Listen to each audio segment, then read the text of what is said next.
naging matagumpay ang mahigpit na pagpapatupad sa batas ng Sampaloc PNP sa kanilang lugar na nasasakupan,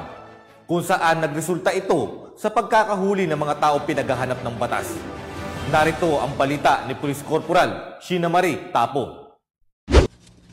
Dahil sa puspusan at masigasig na pakikipag-ugnay ng Manila Police District, Sampaloc Police Station 4 sa iba't ibang barangay sa Sampaloc, Maynila, nagresulta ito ng kaliwat kanan na honest and aggressive anti-criminality operations kung saan ilang personalidad na sangkot sa kalakaran ng droga ang natimbog sa bypass operation, habang ang ilang drug personality naman ay nasa kote sa pinaigting na pagpapatrolya ng pulisya.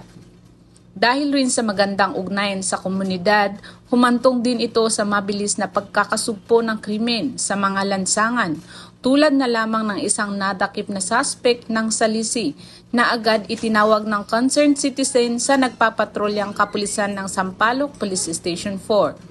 Tila lumakas rin ang tiwala ng residente ng komunidad dahil sa palagiang establishment at barangay visitation ng istasyon, kaya't maging ang kampanya kontra illegal gambling ay naisa sa katuparan rin ng matagumpay ng presinto, kung saan agarang nasasakote ang mga individual na sangkot sa sugal sa Sampaloc, Maynila.